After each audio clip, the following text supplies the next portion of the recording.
Hello, everyone. Welcome to the Life Science Rundown. My name is Nicholas Capman, here with the FDA Group. Before we jump into our discussion for today, just a little news about what the FDA Group has going on.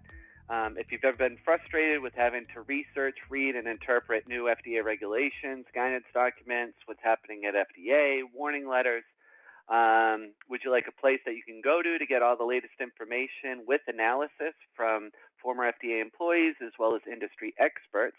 If so, you're in luck. We have launched our insider newsletter where we'll be providing monthly articles. And it's a place where you can go to get the latest information and analysis with what's going on at FDA. So if you're interested in subscribing, make sure you're following the FDA Group on LinkedIn. You can go to our website and go under resources where you can click to subscribe. You can also, we're offering 3 free months, so please take advantage of that. So with that said, today I'm speaking with Larry Stevens. So Larry, appreciate you hopping on the call. Maybe before we get into the conversation about the Deloitte article, why don't you give a little introduction and background about yourself, and then we'll get into that article and what it means. Okay, well, I've been working with Nick for about 10 years now. I watched the FDA Group start up and grow well, and I'm very congratulate him on the success of his organization. It's helped me a lot too, giving me working and experience.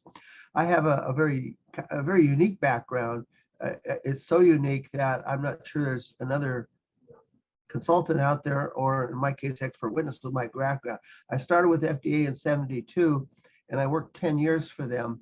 In '76, the medical device law was passed, and I was trained by FDA on that. I took that knowledge, sold out to the industry, became a regulatory affairs manager in 1982, spent the next 18 years in the device industry, mostly class 3 devices, mostly cardiovascular, both startups and big companies. And then in 2000, I went back to FDA, go figure.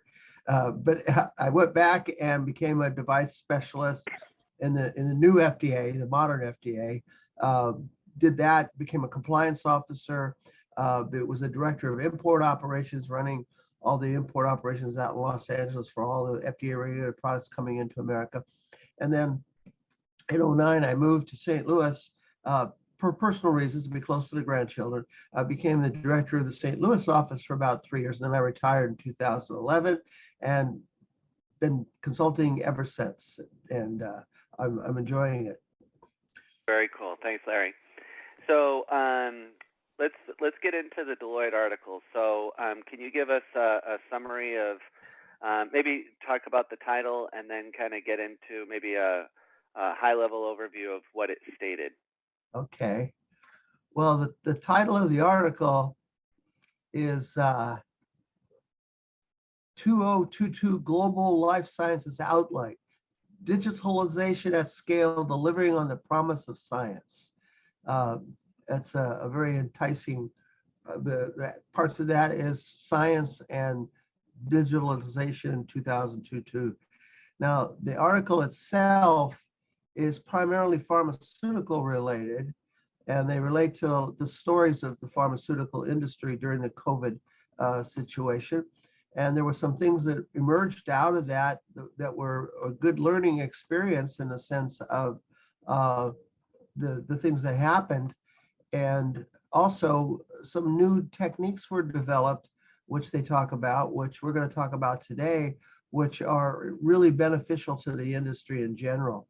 And I'm an FDA guy, so there's an international discussion in here. There's a whole section on regulatory. It talks about the international WHO and China and Japan, Brazil, Switzerland, all of those. But I found that the FDA is kind of the trendsetter. In other words, most of the other companies, most of the other regulatory agencies kind of model their work after FDA. They probably won't admit that, but some will.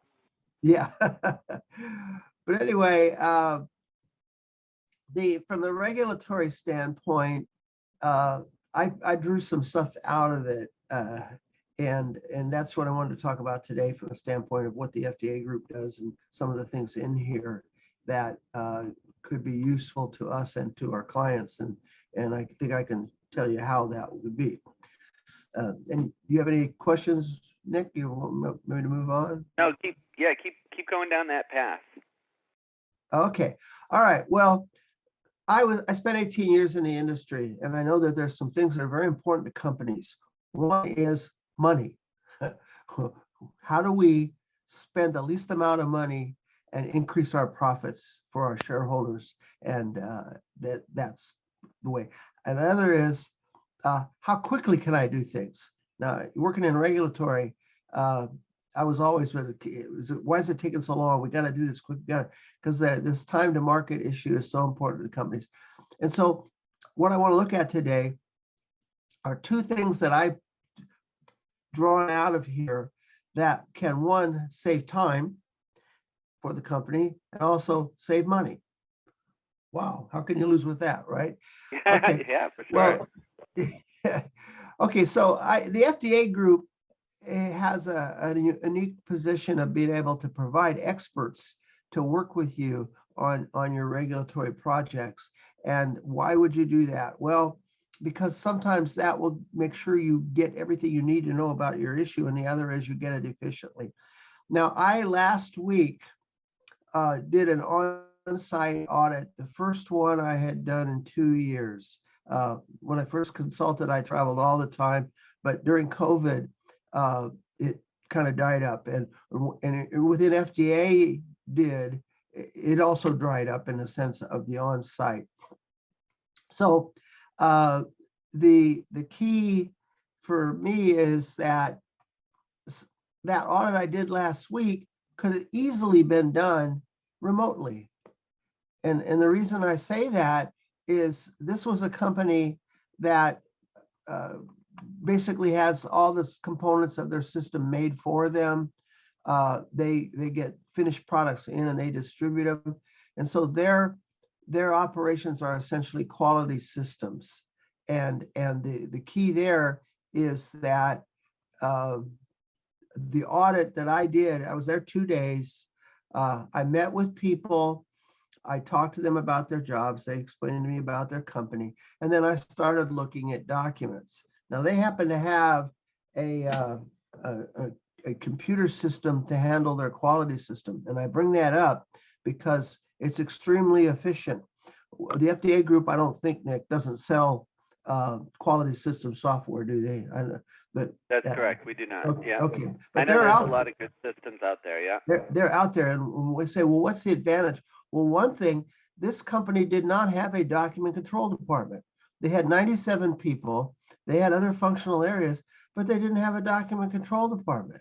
And I was in the industry, everybody had a document control department. They had several employees in the document control, and there was a few $100,000 a year spent running document control. Well, electronic system eliminates that, but it's even better from a remote inspection standpoint, because when I was there was a huge screen in the conference room. And when I would say, okay, I want to see such and such procedure, they would do two things. They would put it up on the screen. And if I said I wanted to review it in detail, they had a shared drive set up that I had access to, and they would drop the document into that I had asked for. And that's the way the audit went. And when I would say, okay, I want to look at the verification data for X product, they could go into their design history file, which was electronic, go to verification, and the verification were all hyperlinked. So they could click on a verification protocol, and bingo, the verification protocol was up there, and I could review it. Now, it was there. I was reviewing it on a screen, but I could have just easily been reviewing it on the screen of my computer, if in the file sharing standpoint and screen sharing standpoint that we have in our electronic meetings. So the bottom line is, I spent almost $1,000 on airfare. I flew in on Monday. I spent 2 days with the firm, and then I flew home on Thursday. My hotel room was about $500, so at least $1,500 plus some other expenses that go with it. that could have been eliminated. And also, it took a lot of time. Those people that were with me it was a mock FDA audit, so they were accompanying me at all times. And it's kind of weird to have somebody walk into the restroom, but that's what they do for FDA. They're practicing with me. But anyway, the key is that the ability to get the data. So I envision, and what I'm moving towards is that the FDA group is going to have a very sophisticated remote inspection program that's going to guarantee you the same amount of coverage that you would get from FDA, but do it in a way that's more efficient and cheaper. And I think that's a way to look at it, is that we want to make sure that we get that same kind of coverage. Well, if you get an experienced ex-FDA person or even an experienced QA person from the industry who's been in the industry years, they know what documents to look at, and doing the deep dive. And this electronic program they had could trace anything. Even if I wanted to check qualifications of workers in their training program. And so I looked at the training program for the VP of R&D. I looked at his training record, and then I wanted in his job description, and then I looked at his resume to make sure that he had the right background for that job. And all of that was done electronically while I was sitting there in the conference room. Okay, so the bottom line is there's a number of things in this report, Deloitte report, that talk about time. A lot of it has to do with clinical research. Well, the FDA group could do it. I haven't done it myself, but you could do electronic monitoring of clinical sites. You can access the clinical site, access the records, remotely review informed consent, all of that stuff. And that is a company, that's something you should think about too, in a sense of how are you more efficient, get more work done with less people, and how do you save money? If you can eliminate your document control group, I think you probably have somebody's attention on that. So the bottom line is that a typical electronic inspection would be an opening meeting on a Zoom or some type of GoToMeeting or something, with the introduction of people, a discussion of the protocol, and then it would be the first discussion of what records that the auditor wants to look at. And the idea therein is that you can break the formal meeting at that point, and the company can put the documents into the shared file, and there should be enough for an entire day, because I had an audit agenda that covered everything, so I knew what I was going to look at, and remotely do that, and then have an ability, if a question comes up or an issue that needs to be discussed, the client can on a say an hour's notice set up another quick Zoom meeting to discuss the specific issue, very much as going to a conference room and discussing an issue during an audit. So I envision that at the end of each day, another Zoom meeting to discuss the day findings, very similar to the closing meetings that FDA usually does at the end of each day of the inspection, and a review of the findings that the person has seen. Again, this particular company didn't have a manufacturing area on site. And so what I'm talking about is a remote monitoring of documents, which most inspections are. They're looking at documents. It's not walking around the site with a magnifying glass looking for things on the floor or something like that. There may be some FDA people that do that, but I never did that. But there is a way to handle that during a remote inspection, and that is with a portable camera, maybe even carrying a laptop computer with the camera facing outward, and the investigator can direct the person with it. Okay, let's go into the receiving area first, and they can physically go into the receiving area, and then maybe says do a 180, a slow 180, so I can see the entire receiving area. Okay, where's your quarantine area? and then they can go to the quarantine area and they can look at that and the physical separation. So you literally can do an audit of the production areas, not quite the same as being there, but with a remote digital camera and the auditor directing the person with it where they want to go. So envision it that I say, okay, I want to go out in the production area. Let's go to receiving. I walk into receiving. I say, okay, let me look at this. Let me look at that.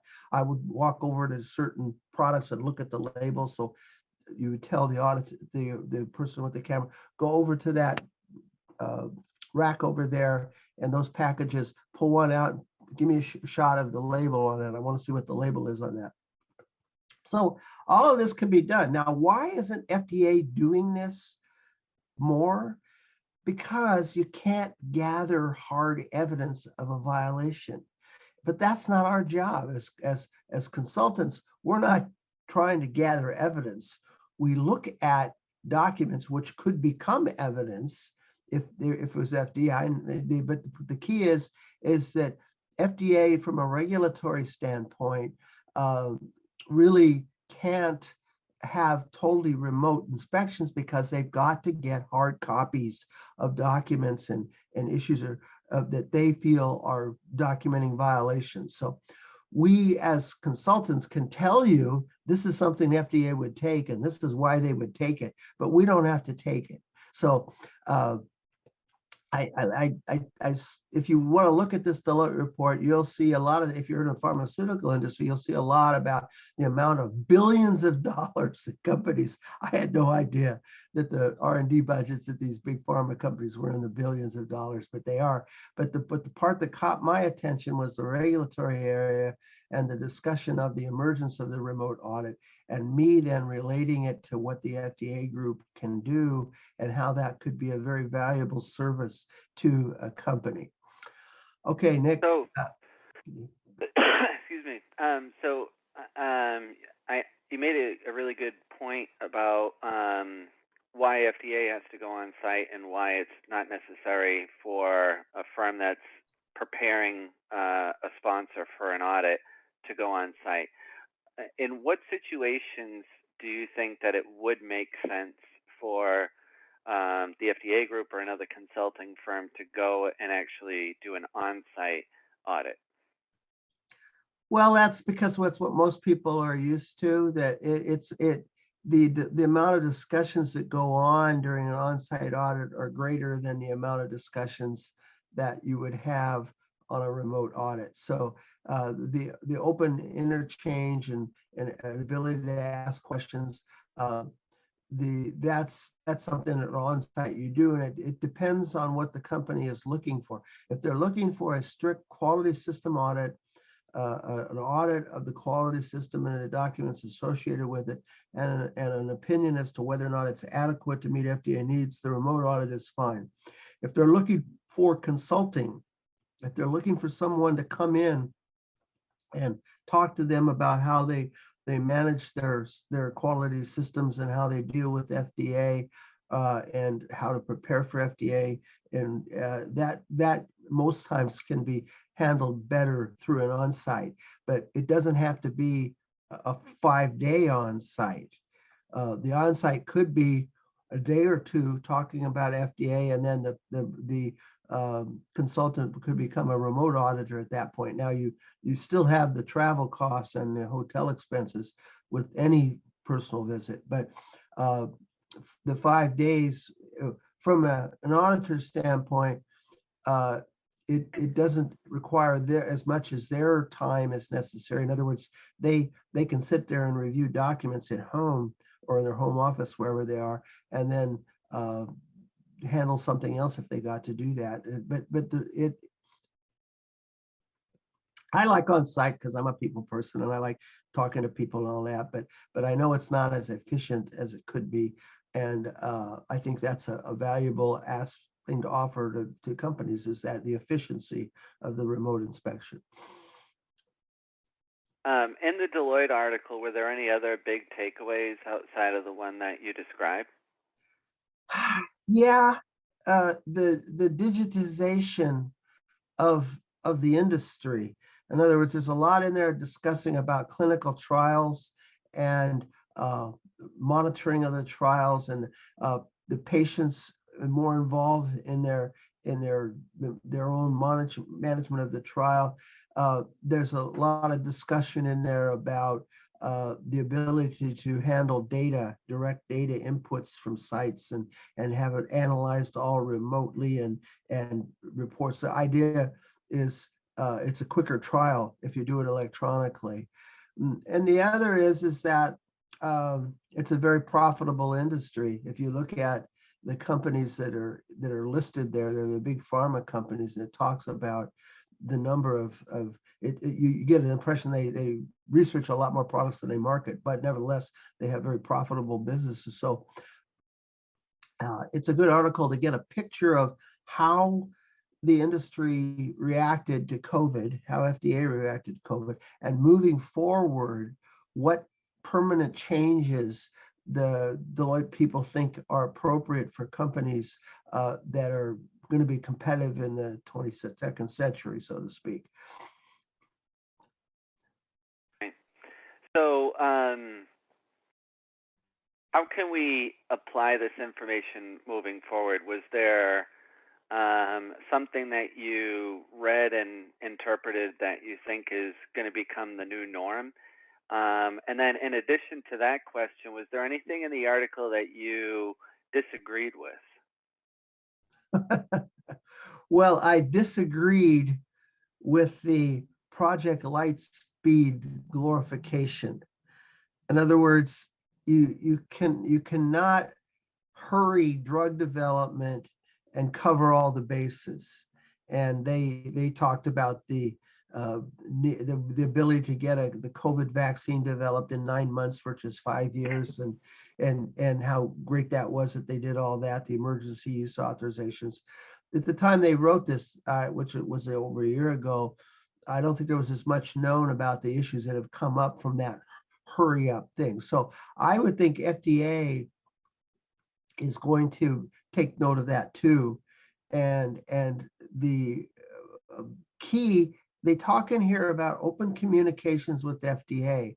And that's my experience too, is that FDA wants to operate with people, and we know how to set up meetings with them and handle the meetings. But the idea is to try and bring FDA into the development progress early, get their comments, and be able to do a better job of making sure that what you're doing is going to please FDA. And that saves time. It saves time because you don't get deficiency letters from FDA.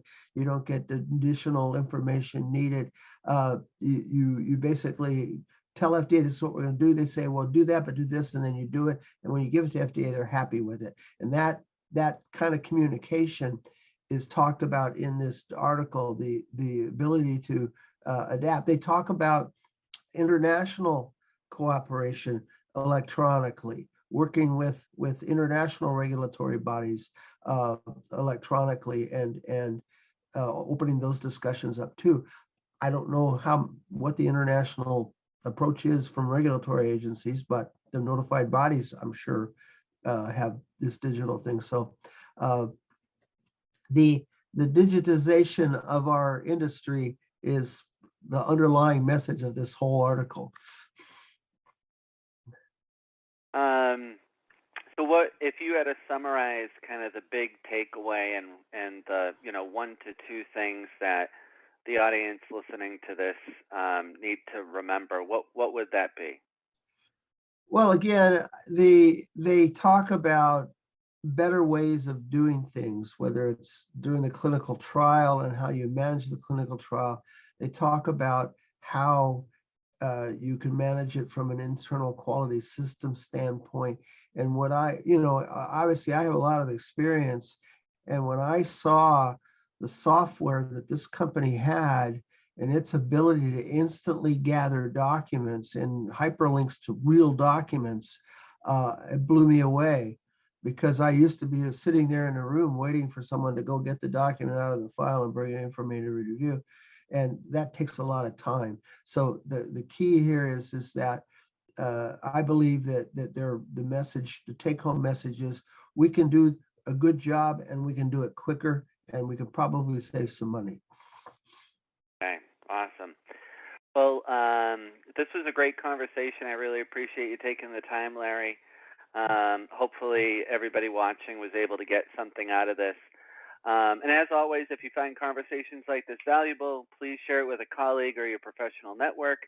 If you haven't already, subscribe to get updates of new episodes at thefdagroup.com/podcast and follow the FDA Group on LinkedIn.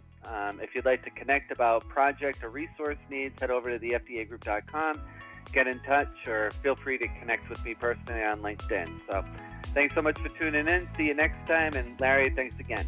My pleasure.